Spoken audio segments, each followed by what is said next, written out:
So hello, what's up mga ka-J-Vlog? Welcome ulit sa panibagong video, and for today's video, ayan, phone comparison naman tayo, and this time, i-compare natin yung mga mabibenta ngayon na entry-level smartphone. Ang focus natin is the Vivo Y21D versus the Samsung Galaxy A06 5G. Ano kaya ang maganda na smartphone? 4G ka ba or 5G? Tara, check natin.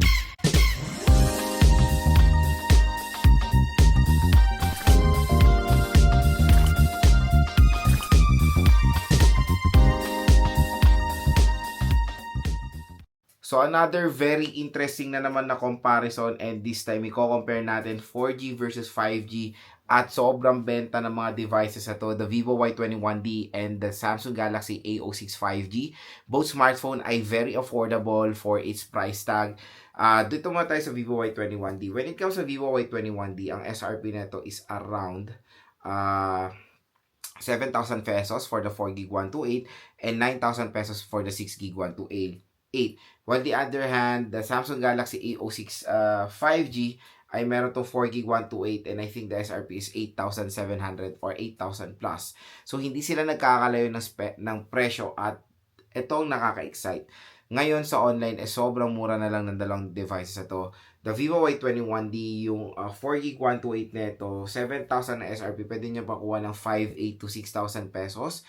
Baka nga mas mababa pa dahil pag dito kayo bumili sa ating View Products. Dito sa ating View Products, mura at bagsak presyo nyo lang makukuha ang Vivo Y21D. So, possible makuha nyo siya ng ganyan na below 6,000 pesos kasi meron po additional voucher na naghintay sa inyo up to 1,000 pesos off.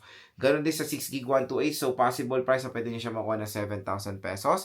Pero ito maganda, the Samsung Galaxy A06 5G, SRP niya is 8,500. Pero ngayon sa online, pwede nyo masagara makuha to ng 4,000 to 5,000 pesos. So, hindi ganun naman nagkakalayo yung presyo ng Vivo Y21D and the Samsung Galaxy A06 5G. As you can see, when it comes sa SRP, mas expensive yung A06 5G. Pero ngayong sale price sila sa online, mas mura po yung A06 5G. Siyempre, maraming mga consumers, ano ba ang magandang bilhin? Mag-A06 5G ba ako or the Vivo Y21D? Hindi sila nagkakaroon ng presyo, mas expensive yung Vivo Y21D. Ano ba yung lamang niya dito sa A06 and ano ba ang laman ng A06 sa Vivo Y21D? So dito sa ating video, tutulungan ko kayo mag-decide kung ano bang maganda dito sa dalawang smartphone na to. So yun mga ka-J-Vlog, next is gusto ko i-share sa inyo yung mga advantages sila sa isa't isa. At yun nga, ulitin ko, kung interested kayo bumili ng Vivo Y21D and the Samsung Galaxy A06 5G, dito lang kayo bibili sa ating View Products dahil mura at discounted pa ang pwede nyo makuha dito sa dalawang smartphone na to. Pero no worries, mga official store po yan ng Samsung and Vivo. Kaya magiging mapanatag naman ang inyong pagbili dahil dyan ko naman po binili yung mga review units natin. So, usapang display tayo mga J-Vlog. So, when it comes sa display, mas prefer ko yung punch hole display na ma-offer ng Vivo Y21D. Pero same lang naman sila na resolution na HD plus 720p. Pero maganda naman dito sa Vivo Y21D. For me, based on my observation, mas mataas yung needs of brightness na ma-offer ng smartphone na to compare sa A06 5G. Pero when it comes sa screen size, hindi naman po sila nagkakalayo and almost same naman sila ng resolution and same na naman sila ng resolution at ng refresh rate. Kaya alin man dito sa dalawang smartphone na to ang bibili nyo, for me, mas better yung mo-offer talaga na punch hole display ng Vivo Y21D. Pero don't get me wrong, maganda rin naman na mo-offer ng Samsung Galaxy A06 5G. Pero ang laki talaga nung notch. Kasi yung mga ibang consumers ayaw yung notch display na kasi super duper outdated na na-display for a device. And yung nga main din na pinagkaiba nila when it comes sa LCD, PLS, LCD sa Samsung Galaxy A06 5G.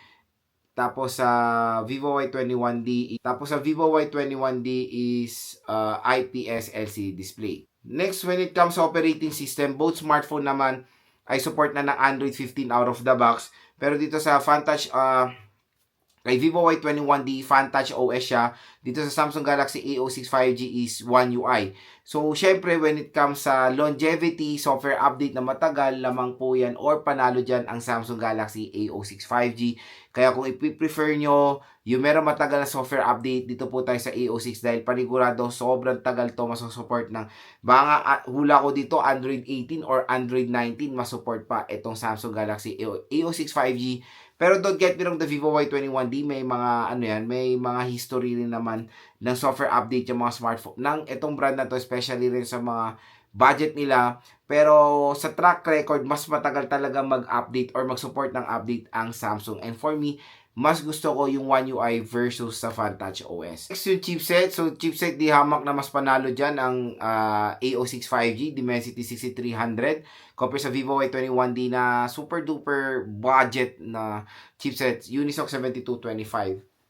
So, for me mga ka-J-Vlog, when it comes sa chipset, sobrang layo ng difference ng dalawang smartphone na to. Clear winner dito when it comes sa chipset, ang A06 5G. And syempre, yun na rin ang isang advantage ng A06 5G, yung kanyang 5G capability. While in the other hand, the Vivo Y21D is, 4G.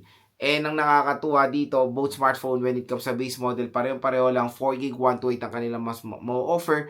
Pero, mas lamang pa rin ng konti ang A06 dahil mas mura po siya. Yun yung kinalamang niya dito sa Vivo Y21D. Mas affordable, same RAM at ROM, pero mas better pa yung chipset niya. Next sa camera. Sa camera, wala rin naman silang ganong pinagkaiba. Both ay 50 megapixel at both when it comes sa quality for an entry-level smartphone, okay naman. Maganda naman sila pareho. Kaya alin man dito sa dalawang smartphone na to, when it comes sa camera, both phones ay maganda naman yung quality. Ito ang lamang ni Vivo Y21D. Sobrang lamang niya sa A06 5G, yung dual steer speakers na ito. So, si Vivo Y21D ay dual steer speakers, hindi lang yon, meron pa siyang capability na beyond 100% yung volume. So, sobrang loud ng speakers niya and napakaganda ng bass quality. Dito naman sa A06 5G, based on my observation, malakas naman yung speaker niya. Wala naman siyang any feature to go beyond 100% volume.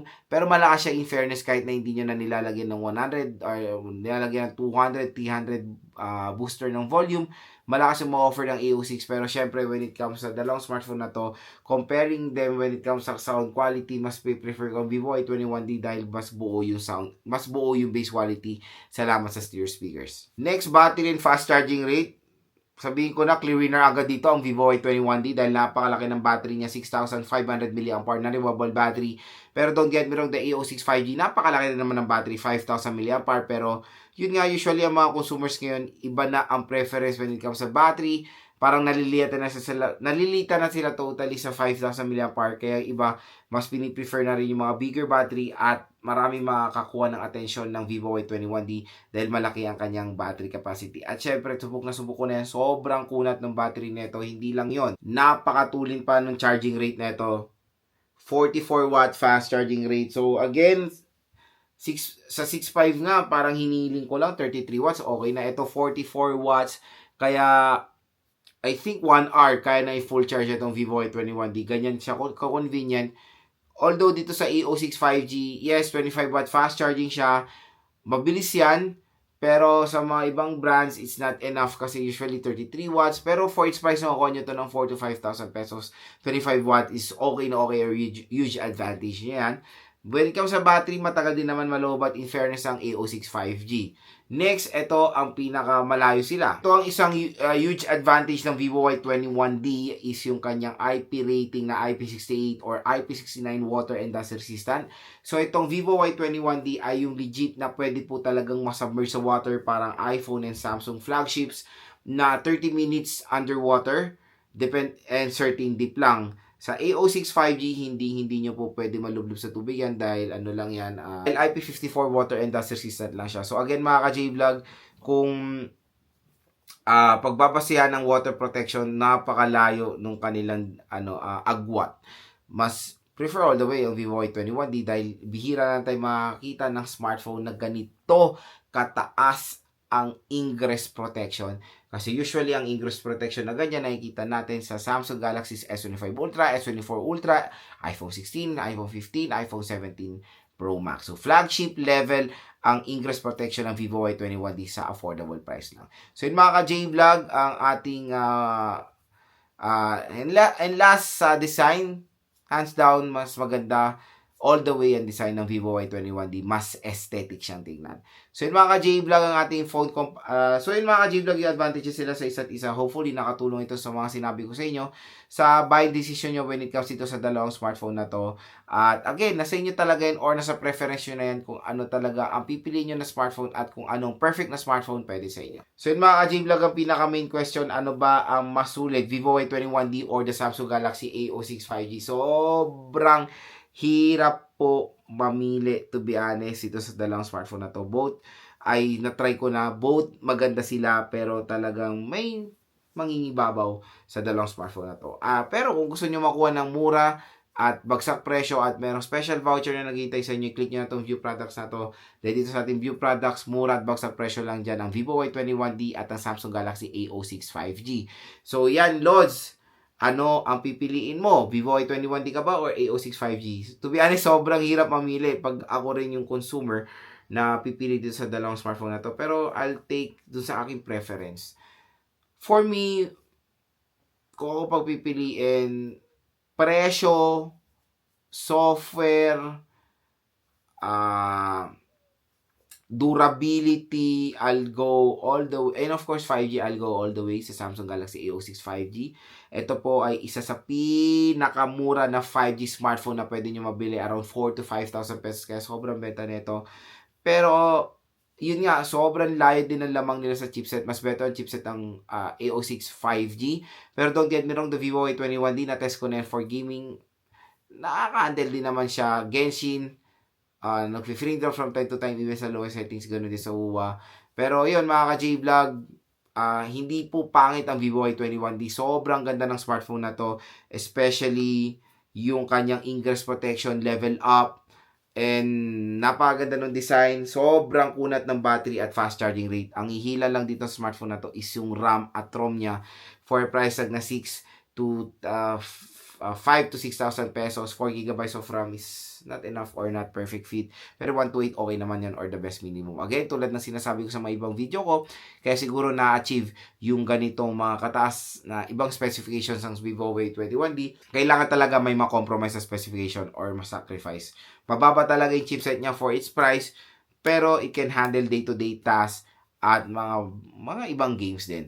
Hindi naman lahat ng consumers, gamers or ibang consumers hindi target yung chipset talaga. Pero again, sinasabi ko sa inyo, top priority talaga ang chipset. Kasi kahit kano gaganda ang ibang specs ng smartphone, kung sakit sa ulo ang chipset, talagang itatapon yung smartphone. Pero ako, based on my observation, the Unisoc 7225 ay hindi po mabagal yan for navigating, for basic tasks, opening of apps. Hindi naman po mabagal ang Vivo Y21D at it can handle din naman ng mga ibang games. So yun mga ka-J-Vlog, for me, I'll go all the way for the Samsung Galaxy A06 5G dahil sa kanyang 5G connectivity at reliable software update. So, yun, kung interested kayo dito sa dalawang smartphone na to, nandito yan sa view products. I-click nyo na mga J-Vlog. Sobrang sulit ng Vivo Y21D at Samsung Galaxy A06 5G.